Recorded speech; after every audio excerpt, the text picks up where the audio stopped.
하나님께서 늘 동행해 주시기를 간절히 기도합니다. 옆에 분들과 그래서 위에서 기도하겠습니다. 이렇게 인사하면 좋겠습니다. 네, 서로 열심히 기도해 주시면 좋겠습니다. 계속해서 안수 집사님들 또 권사님들로 피택 받으신 분들을 교육하고 있습니다. 이제 마지막 한 과정의 교육이 남아 있는데 그 마지막 교육 과정을 철로역정 세미나로 하기로 하고, 요즘 제가 먼저 철로역정을 읽고 준비하는 중에 있습니다. 그 읽음의 과정을 통해서 철로역정은 몇백 년 전에 청교도들을 위한 그때만의 영성을 가르치는 책이 아니고, 어쩌면 오늘 이 시대를 살아가는 저와 여러분에게도 반드시 필요한 그런 영성 훈련의 교재다, 이런 생각이 들었습니다. 그래서 이번 피택 받으신 분들에게뿐 아니라 내년부터는 성도 여러분 전체를 위한 영성 훈련의 과정으로 삼아서 여러분들에게도 함께 그 훈련을 진행하려는 생각을 하고 있습니다.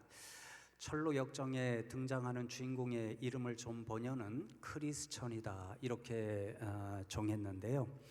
이 크리스천이 어느 날 책을 손에 들고 읽습니다. 그 책은 성경을 상징하는데요.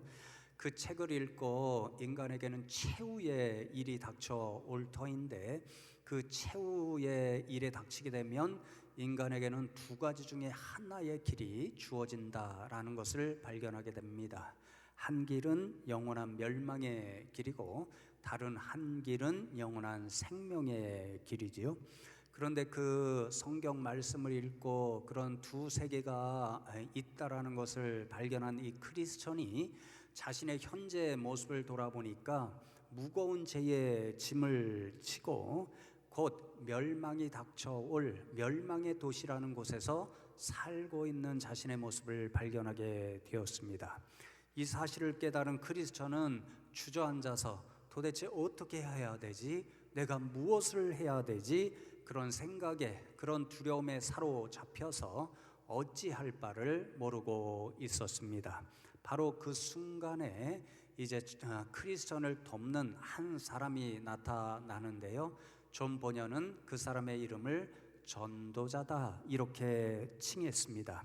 전도자란 분이 주저앉아서 도대체 어떻게 해야 되지 이렇게 말하고 어찌할 바를 모르는 크리스천에게 나타나서 저 멀리 보이는 좁은 문으로 가십시오. 그래서 그의 길을 인도해 주고요. 크리스천은 그 전도자가 가르쳐준 그 좁은 문, 그 길을 따라서 마침내 하나님 나라 천성을 향하여 가는 그 순례길을 떠나게 됩니다. 전도자의 말을 듣고 그 길을 나섰지만 중간중간 수없이 많은 어려움을 당하게 되지만 그래도 용기를 잃지 않고 계속해서 감으로 십자가가 있는 언덕 앞에서 이르렀을 때에 그의 무거운 죄짐이 다 이렇게 벗어지고 마침내 천성에 도착해서 영생을 선물로 얻게 됩니다.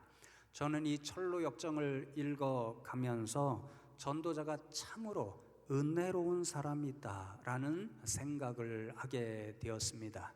한 사람의 영혼이 어찌할 바 모르고 있었는데 그 사람에게 갈 길을 안내해 줌으로써 예수님께로, 그리고 마침내 하나님 나라로 인도해 주는 그런 역할을 하고 있기 때문이고, 또 우리 교회가 지금 몇 주 동안 새생명 전도 축제를 위해서 기도하고 준비해 왔는데 드디어 다음 주에 새생명 축제, 전도 축제로 지키는 주일이잖아요. 마치 철로역정에 나왔던 그 전도자처럼 이번 기회에 저와 여러분이 그러한 역할을 감당할 때다, 이런 생각도 들었기 때문입니다. 크리스천이라고 하는 사람, 영혼이 곤고해서 어찌할 바를 모르고 있던 그 사람에게 전도자가 나타나서 그가 편히 쉴 것 예수님께로 영원한 하나님 나라로 인도해 주었듯이 저와 여러분도 이번 기회에 누군가처럼 정말 크리스천처럼 지금 세상의 힘든 상황 가운데서 지치고 힘든 영혼을 가진 사람, 그런 사람을 예수님께로 인도하고 그래야 영원한 생명을 선물로 받게 하는데 그런 사역을 감당해야 할 사람들이 바로 저와 여러분들입니다. 오늘 성경 말씀에서 만나게 되는 빌립이 바로 그런 전도자의 역할을 나다나엘이라고 하는 친구를 위해서 행한 사람이었습니다. 오늘 말씀의 제목 와서 보라 하는 이 말씀은 본문 46절 말씀에 그대로 기록되어 있는 말씀이지요. 나다나엘이 이르되 나사렛에서 무슨 선한 것이 날 수 있느냐? 빌립이 이르되 와서 보라 하니라. 그렇게 기록되어 있습니다. 와서 보라는 이 한마디 말은요, 예수님 당시에 유대인들에게는 굉장히 익숙하고 매우 중요한 의미를 갖는 그런 한마디의 이야기였습니다. 유대인 랍비들이 제자들을 부를 때 사용하던 말이 바로 와서 보라는 그런 말씀이었기 때문입니다. 유대인들이 하나님의 말씀을 잘 듣고 이해하고 깨닫기 위해서 랍비, 선생님들을 많이 찾아다녔잖아요. 그런 사람들에게 어떤 랍비 스승이 나타나서 당신이 정말 찾고 있던 그 스승이 바로 나요. 그러니까 내게로 와서 배우시오. 나의 제자가 되시오. 이렇게 초청할 때 사용하던 말이 와서 보라, 이 말이었습니다. 그래서 그런지는 몰라도 사실 이 말씀은 빌립보다 예수님이 먼저 사용한 말씀이었습니다. 1장 35절 이하의 말씀에 보면 세례 요한이 하루는 자기를 따르는 두 제자와 함께 길에 있었는데 저쪽에서 예수님이 걸어가시는 것을 보게 되었습니다. 그때의 세례자 요한이 두 제자에게 예수님을 가리키면서 저분이 내가 말한 하나님의 어린 양, 너희들이 그토록 찾고 만나기를 원했던 그러한 메시아 그리스도다라는 사실을 증언해 주었습니다. 그 증언을 듣고 세례자 요한의 두 제자가 예수님을 따라갔을 때 예수님께서 그 두 제자에게 하신 말씀이 와서 보라, 그 말씀이었습니다. 1장 39절 말씀을 보시면 예수께서 이르시되 와서 보라. 그러므로 그들이 가서 계신 데를 보고 그날 함께 거하니 때가 10시쯤 되었더라. 그렇게 말씀합니다. 그러니까 와서 보라는 이 예수님의 말씀은요, 맞다, 내가 세례자 요한이 너희에게 증언해 준 하나님의 어린 양, 너희들이 그토록 고대하고 기다리던 하나님께서 보내신 하나님의 아들 메시아 그리스도다. 그러니 와서 나를 따르라. 제자애로 초청하여 부르시는 말씀이 바로 예수님께서 사용하신 와서 보라는 말씀이었습니다. 그 예수님의 초청, 부르심을 듣고 예수님을 따라서 예수님의 제자가 된 사람 가운데 한 사람이 시몬 베드로의 형제, 그래서 12제자 중에 한 제자가 되었던 안드레라는 사람이었습니다. 그리고 오늘 본문에 나온 빌립도 일찍이 와서 보라는 예수님의 말씀을 듣고 예수님을 따르며 제자가 된 사람이었습니다. 여러분 43절 말씀, 오늘 본문의 첫 절 말씀을 보시면 이튿날 예수께서 갈릴리로 나가려 하시다가 빌립을 만나 이르시되 나를 따르라 하시니, 그렇게 말씀합니다. 나를 따르라, 나의 제자가 되라. 이 말씀이 좀 전에 예수님께서 안드레에게 하셨던 말씀 와서 보라는 말씀의 다른 표현이었습니다. 그렇게 예수님의 부름을 받고 빌립 역시 예수님을 따르는 제자가 되었습니다. 그렇게 예수님을 만나고 따르다 보니까 빌립은 확신을 가지게 된 거지요. 이분이 바로 하나님의 아들 메시아 그리스도구나 하는 사실을 깨달아 알았던 거지요. 그래서 여러분, 빌립이 이제 예수님의 제자가 되고 나서 자신처럼 이 예수님을 만날 필요가 있다고 생각하는 나다나엘에게 가서 하는 말이 와서 보라, 이 한마디였습니다. 헬라어 언어로 찾아보면 예수님께서 하신 와서 보라는 이 말씀과 빌립이 나다나엘에게 한 이 와서 보라는 말의 원어는 동일합니다. 그런데 시제가 다르게 되어 있습니다. 헬라어는 같은 말이라고 할지라도 시제가 다르면 강조하는 의미나 이런 것들이 조금 다른 경우가 많이 있습니다.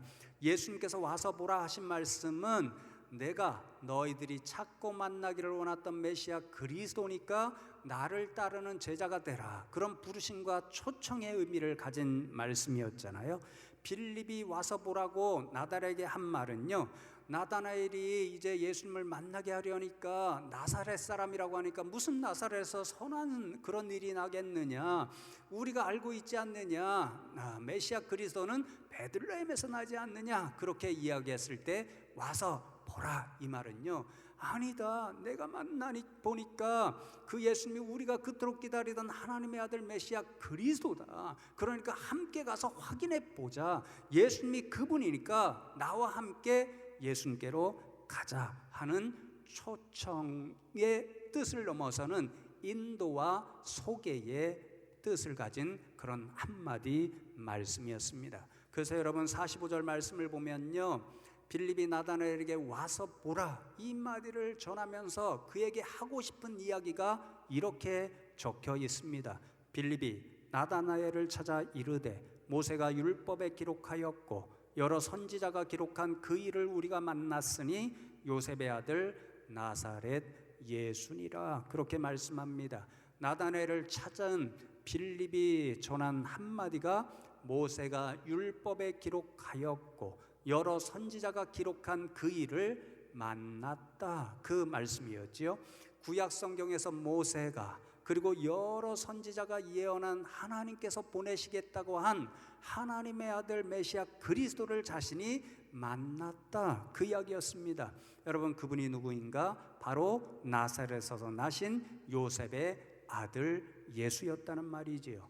여러분 이 만났다는 말을 이게 그냥 스쳐 지나가듯이 잠깐 보고 인사를 나누었다 이런 말이 아니고요, 인격적으로 만나서 그분이 어떤 사람인가 어떤 분인가를 분명히 알게 됐다, 이런 뜻을 가지고 있습니다.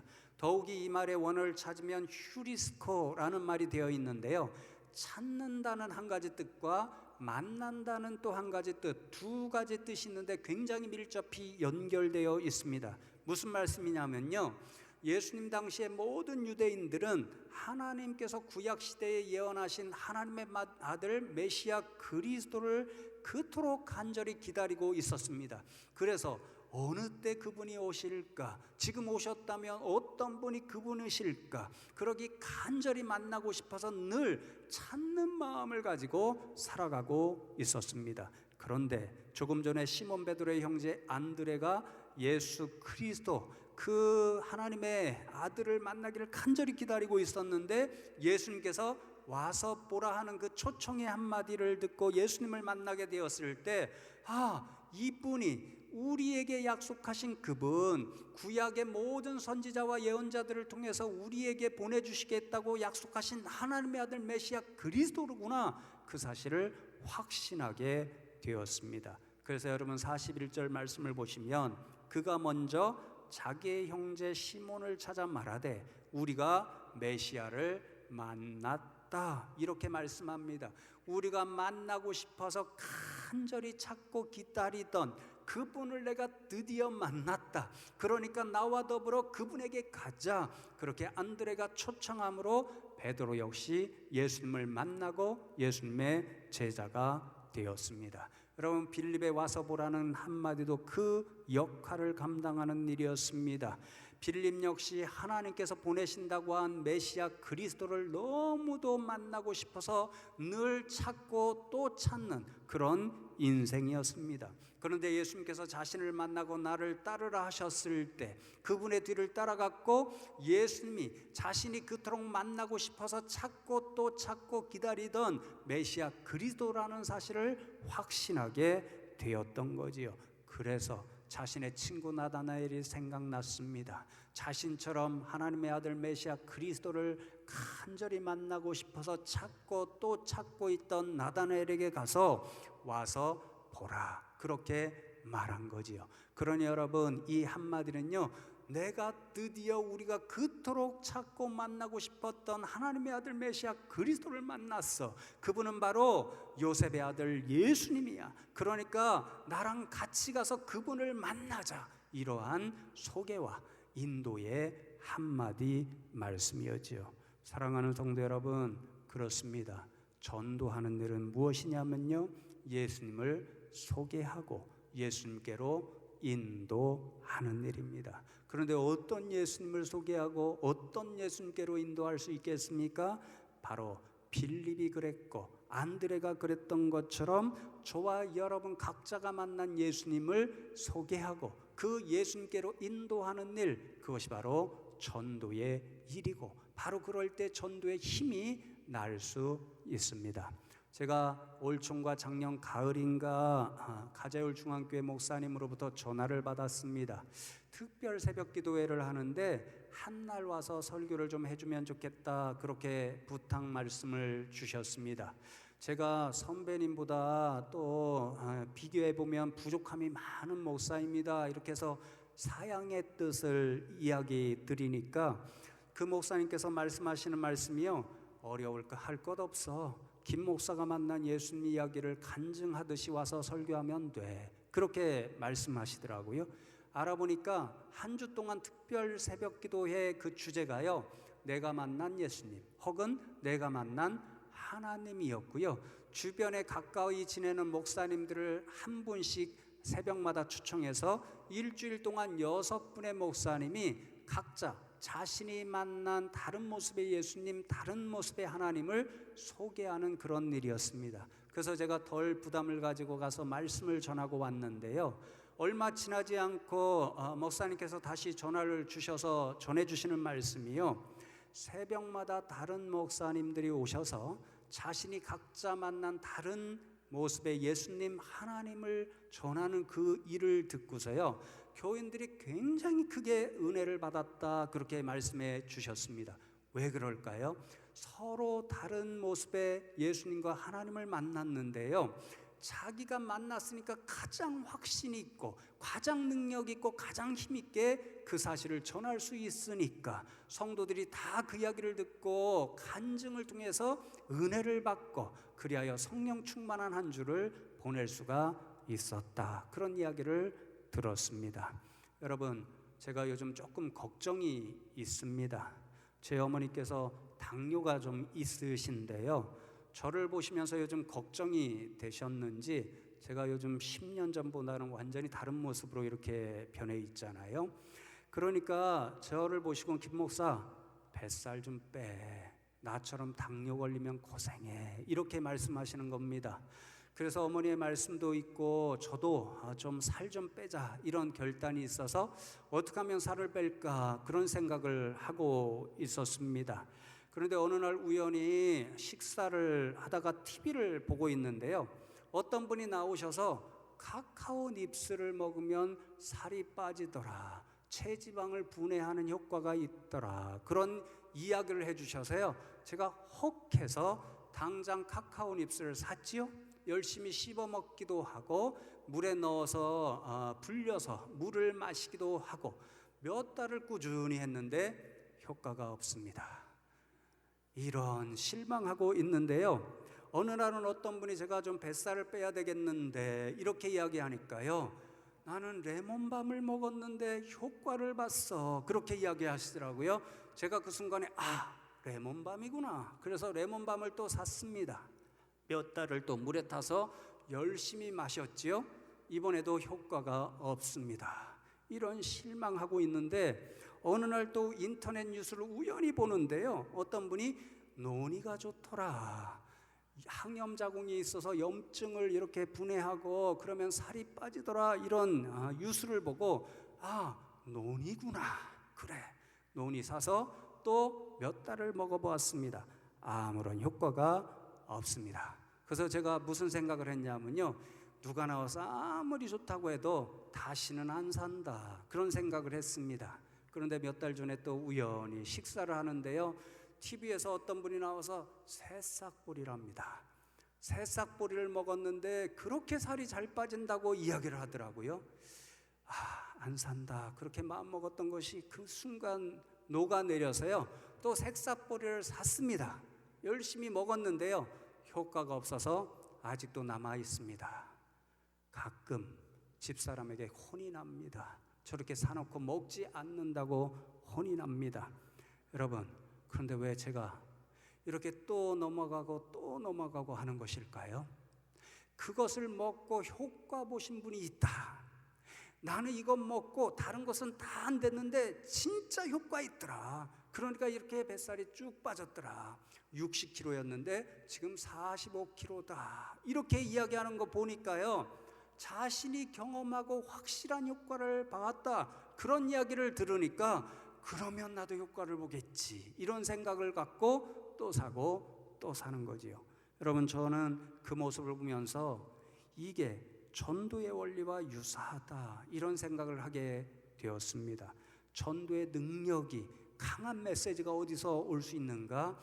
내가 만난 예수님을 전할 때 그런 힘과 능력이 나올 수 있다라는 거죠. 내가 예수님을 믿었는데 내 안에 얼마나 놀라운 일들이 일어나는지 몰라.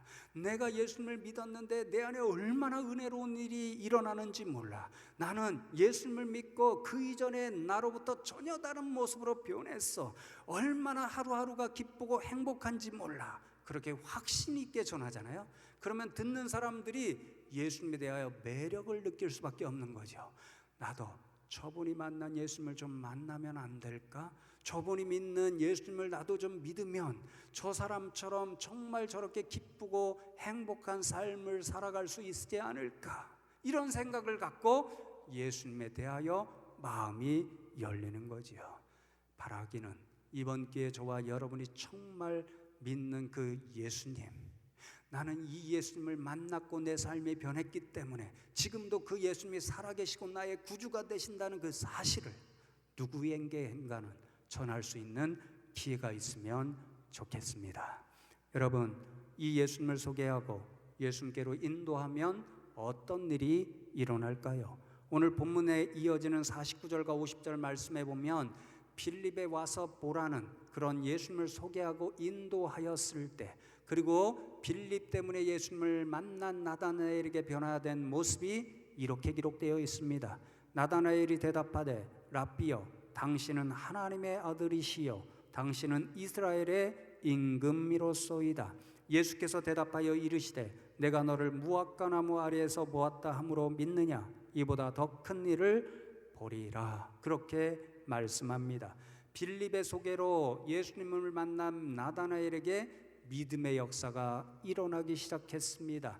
빌립이 예수님을 먼저 만났을 때 예수님이 내가 그토록 만나고 싶어서 찾던 메시아 그리스도다라는 확실한 믿음을 가지게 되었듯이, 나다나엘도 예수님을 만나자마자 이분이 내가 그토록 만나고 싶어서 찾고 기다리던 하나님의 아들 메시아 그리스도구나, 이스라엘의 왕이 되시는 분이구나 하는 믿음의 역사가 일어났습니다. 사랑하는 성도 여러분, 그렇습니다. 믿음은 만나야 일어나는 역사입니다. 믿음의 대상인 예수님을 만나야만 예수님을 향한 믿음의 역사가 일어날 수 있습니다. 전도의 일이 바로 이것이지요. 믿음이 없는 사람들을 예수님께로 인도하고 소개해서 예수님을 만나게 함으로 예수님을 믿는 믿음의 역사가 일어나도록 사역하는 일, 이것이 바로 전도의 일입니다. 그렇게 전도함으로 누군가를 예수님께로 인도해서 예수님을 만나게 할 때에 믿음의 역사가 일어날 수 있고, 그런 만남의 역사가 없는 사람에게는 결단코 믿음의 역사가 일어날 수 없습니다. 여러분, 혹시 중매를 서 보신 적 있나요? 저도 몇 번 중매를 서 본 일이 있는데요, 중매를 서시면서 뭐라고 말씀하지요?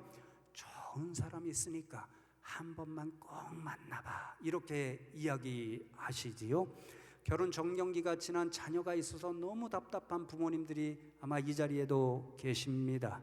마음이 참 답답한데 어느 날 어떤 분이 오셔서 당신의 자녀와 딱 어울릴 것 같은 좋은 사람을 내가 알았어, 이렇게 소개합니다. 그러면 자녀의 눈치를 잘 잘 살피다가 자녀가 기분이 좋을 때 좋은 사람이 있다는데 한번 만나볼래? 싫어요. 그렇게 이야기합니다. 그러면 부모님이 마지막 하시는 말씀이 뭐죠? 한 번만 꼭 만나봐. 한 번 만나보고 싫다고 하면 절대 만나라고 하지 않을게. 그렇게 이야기합니다. 왜 그렇게 이야기하죠? 만나야 무슨 역사가 일어날 수 있기 때문에 그렇습니다. 아무리 좋은 사람이 있어도 만나지 않으면 아무런 역사가 일어나지를 않는 거지요. 여러분, 전도의 일이 유사합니다. 예수님 얼마나 좋으신 분인지 모릅니다. 그분은 우리의 구원자가 되십니다. 그분을 믿으면 우리는 구원을 받고 영생을 선물로 얻을 수 있습니다. 그러나 여러분, 예수님을 만나지 않으면 이런 일들이 아무 소용이 없습니다. 만나지 않으면 믿음의 역사가 일어날 수 없습니다. 만나지 않으면 구원을 받을 수도 없고 영생을 선물로 얻을 수도 없습니다. 그래서 예수님을 만나는 일이 반드시 일어나야 합니다. 누군가를 반드시 예수님을 만나도록 인도하고 소개해야 되는 거지요. 그래야 믿음의 역사가 일어날 수 있고 예수님을 향하여 그렇게 믿을 때 구원을 얻고 영생을 얻는 복음의 역사가 일어날 수 있습니다. 저와 여러분에게는 숭실교회에 오는 학생들에게 예수님을 소개하고 예수님께로 인도할 그런 영적인 책임이, 사명이 있습니다. 그래서 제가 가끔 중고등부 교사 하시는 분들을 개인적으로 만나게 되면 부탁을 합니다. 숭실에 다니는 아이들이 3년 혹은 6년 이곳에 다닐 때에 적어도 한 번은 우리 교회를 통해서나 혹은 지역교회를 통해서 예수님을 알고 예수님을 소개받는, 복음을 듣는 일이 있도록 노력해달라, 이렇게 이야기합니다. 왜 그렇게 부탁하느냐면요, 저는 이 숭실에서 이 사역을 하면서요 여러 차례 그런 분들을 보았습니다. 어린 시절에, 중고등학교 시절에, 대학 시절에 미션 스쿨을 다닙니다. 그래서 억지로라도 예배에 참석해서 예수님에 대한 소개를 받고 복음을 듣습니다.